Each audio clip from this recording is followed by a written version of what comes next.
আমার চ্যানেলে আরও একবার সবাইকে সুস্বাগতম। আশা করি সকলেই ভালো আছেন। গল্পগুলি আপনাদের কেমন লাগছে তা জানিয়ে অবশ্যই কমেন্ট করবেন। আজকের গল্প হেমেন্দ্র কুমার রায়ের ভয় সংগ্রহ থেকে নেওয়া খামেনের মমি। তাহলে আসুন গল্প শুরু করা যাক।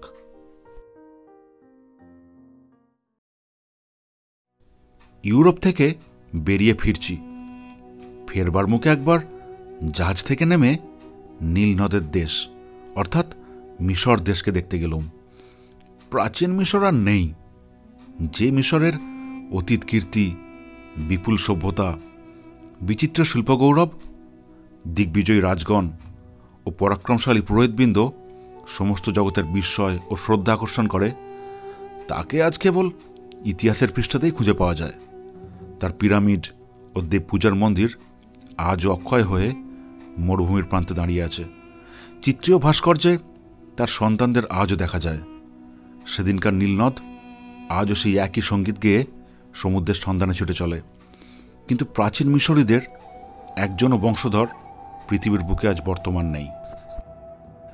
একটা এত বড় জীবন্ত জাতি কেমন করে এমন নিঃশেষে বিলুপ্ত হয়ে গেল তা ভাবলে রহস্য বলে মনে হয়। আজ যাদের মিশরী বলে ডাকা হয় তারা হচ্ছে এক সম্পূর্ণ নতুন ও আধুনিক জাতি।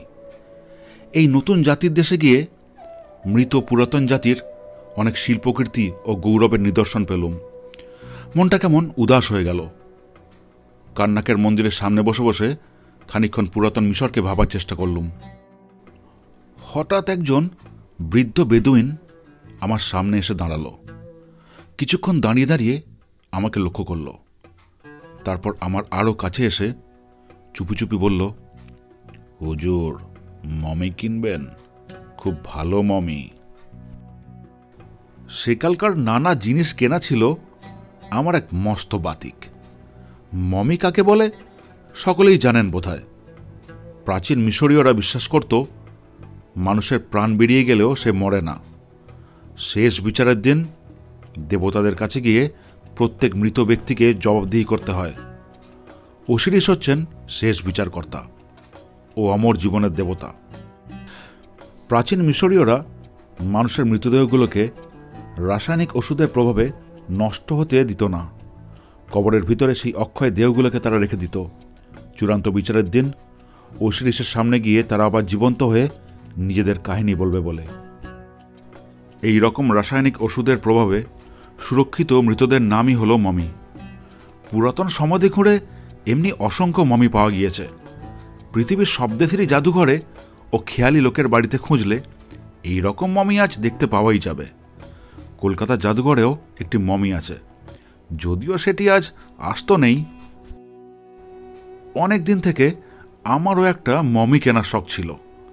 যথেষ্ট দর কষাকষির পর বেদুইন বুড়োর কাছ থেকে যে মমিটা আমি কিনলুম তার ভিতরে কিছু নতুনত্ব ছিল। এটি হচ্ছে একটি অত্যন্ত বামনের মমি। মাথায় 2.5 ফুটের বেশি হবে না। 4000 বছর আগে এই বামন অবতারটি প্রাচীন মিশরের কৌতুকপূর্ণ দৃষ্টি আকর্ষণ করত। এরকম সুরক্ষিত মমি বড় একটা চোখে পড়ে না।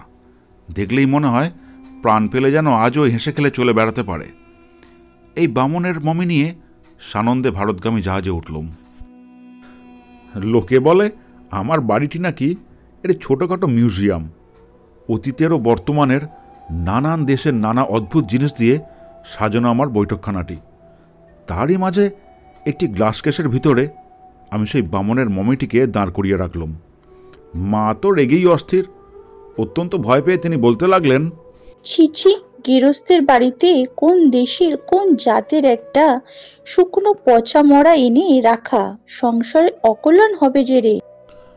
অনেক বন্ধুও বিদ্রোহ প্রকাশ করল। কোনো কোনো বেশি ভীতু বন্ধু সন্ধ্যার পর আমার বৈঠকখানায় ঢুকতে রাজি হতেন না। আমি কিন্তু সমান অটল। সকলকে বোঝাতে লাগলুম, কোনো ভয় নেই, মরা গরু ঘাস খায় না। 4000 বছর আগে যে মরেছে, 20 শতাব্দীতে কাউকে ভয় দেখাতে পারবে না। কিন্তু মাসখানেক পর থেকে একটা নতুন ব্যাপার লক্ষ্য করলাম। যখন মমিটা কিনেছিলুম তখন এই বামন মূর্তির 2 চোখ ছিল বন্ধ, কিন্তু আজকাল দেখছি এর চোখ দুটো ধীরে ধীরে খুলে আসছে। মাস দুয়েক পরে সেই বামন সম্পূর্ণরূপে চোখ মেলে তাকালে, যদিও সে চোখে পলক পড়ে না এবং তাতে জীবনের কোনো লক্ষণই নেই, তবুও এমন অস্বাভাবিক ব্যাপার দেখে আমার মনটাও কেমন যেন খুঁতখুঁত করতে লাগলো। কিন্তু আমার এক ডাক্তার বন্ধু শেষটা আমায় বুঝিয়ে দিলে, জলবায়ুর পরিবর্তনের জন্যই এই ব্যাপারটা ঘটেছে। জলবায়ু পরিবর্তনে দরজা জানলার কাঠ যেমন ফাঁক হয়ে যায়, এও তেমন আর কি। ডাক্তার বন্ধুর কথা শুনে আমার মনের খটকা গেল বটে, কিন্তু দিন কয় পরে আর এক আশ্চর্যকাণ্ড। অনেক রাতে হঠাৎ আমার ঘুম ভেঙে গেল। বিছানায় শুয়ে শুয়ে শুনলুম বাইরের ঘর থেকে কিসের একটা শব্দ আসছে। কেউ যেন আলমারির কাঁচের ওপর ঘন ঘন করাঘাত করছে। কি ব্যাপার, বৈঠকখানায় চোর টোর পড়ল নাকি? ধর্মড়িয়ে বিছানার ওপরে উঠে বসলুম। সঙ্গে সঙ্গে রাত্রি স্তব্ধতা ভেঙে আরও জোরে একটা শব্দ হলো। ঝনঝন করে যেন একরাশ কাঁচ ভেঙে পড়ল। আমি আর স্থির থাকতে পারলাম না। চোর ধরবার জন্য দ্রুত পদে বাইরে গিয়ে হাজির হলুম। তাড়াতাড়ি আলো জ্বেলে কিন্তু কোনো চোর টোর দেখতে পেলুম না। কেবল গ্লাস কেসটা ভাঙা এবং বামনের মমিটা ঘরের মেঝের ওপর উপুড় হয়ে পড়ে রয়েছে। অবাক হয়ে গেলুম বটে, তবুও মনকে এই বলে প্রবোধ দিলুম, হয়তো কোনো গতিতে মমিটা টলে কাঁচের ওপর এসে পড়াতে গ্লাস কেসটা ভেঙে এই ব্যাপার ঘটেছে। পরদিন গ্লাস কেসটা মেরামত করিয়ে মমিটাকে তার ভিতরে আবার রেখে দিলুম। কারুকে ব্যাপারটা জানাবার দরকার আছে বলে মনে করলুম না। যদি বলি হাজার হাজার বছরের পুরনো মমি আমার গ্লাস কেস ভেঙে পালাবার চেষ্টা করেছে, তাহলে লোকে আমাকে পাগলের ওষুধ খেতে বলবে। সত্য সত্যই তা অসম্ভব। শরীরটা সেই দিন ভালো ছিল না। সন্ধ্যার সময় রাত্রের আহারাদি সেরে নিয়ে বৈঠকখানায় সবাই বসে বিশ্রাম করছিলাম। হঠাৎ দারোয়ান এসে জানালে একজন বিদেশি লোক আমার সঙ্গে দেখা করতে চাইছে। আগন্তুকের একখানা কার্ড সে আমায় দিলে। তাতে লেখা রয়েছে এমিন পাশা, কায়রো। বিস্মিত হলুম। ইজিপ্টের রাজধানী কায়রো, সেখানকার কারুকে তো আমি চিনি না। কেই এমিন পাশা? আমার কাছেই বা তার কি দরকার? যা হোক, দারোয়ানকে বললুম তাকে ভিতরে পাঠিয়ে দিতে। মিনিট খানেক পরে যে মূর্তি ঘরের দরজার কাছে এসে দাঁড়ালো, তাকে দেখবার কল্পনাও আমি করিনি। মাথায় সে প্রায় 6.5 ফুট উঁচু, তার উপর একটা ফেজটুপি থাকার দরুন তাকে আরও বেশি লম্বা দেখাচ্ছিল। চওড়ায় তার দেহ রীতিমতো শীর্ণ। একটা কমফোর্টার দিয়ে প্রায় তার সারা মুখ ও গলা ঢাকা। তার ভিতর থেকে দেখা যাচ্ছে কেবল চশমা পরা দুটো তীক্ষ্ণ চোখ এবং নাক ও গালের সামান্য অংশ মাত্র। পরনে হাঁটু পর্যন্ত ঝোলানো একটা কোট ও ইজের। আগন্তুককে দেখেই মনের ভিতরে একটা অজানা অদ্ভুত ভাব জেগে উঠল। অত্যন্ত ভরাট গলায় আগন্তুক ইংরাজিতে জিজ্ঞাসা করলেন, আপনি কি মিস্টার সেন? আগন্তুকের চোখের দৃষ্টি এতটাই প্রখর যে সেদিকে তাকানো যায় না। চোখ নামিয়ে বললুম, বসতে আজ্ঞা হোক মিস্টার এমিন পাশা। আপনার জন্য আমি কি করতে পারি? এমিন পাশা আমার সামনের একখানা চেয়ারে বসে পড়লেন। তারপর ধীরে ধীরে বললেন, মিস্টার সেন, সুদূর কায়রো থেকে আপনার সঙ্গে আমি দেখা করতে এসেছি। আমি সবিস্ময়ে বললুম, আমার এতটা সম্মানের কারণ কি? এমিন পাশা সামনের টেবিলের উপর ঝুঁকে পড়ে বললেন, মিস্টার সেন, খামেনের মমি আপনার কাছেই আছে। খামেন? খামেন কি? খামেন ছিল 4000 বছর আগে মিশরের এক বামন পুরোহিত। মাস কয় আগে খামেনের সমাধি থেকে তার মমিটা একজন বেদুইন চুরি করেছে। ওসিরিসের অভিশাপে সেই হতভাগ্য বেদুইন আজ আর বেঁচে নেই। কিন্তু খবর পেলুম খামেনের মমিটা আপনার কাছেই আছে। আমি বললাম, কিন্তু মমিটা আমি টাকা দিয়ে কিনেছি।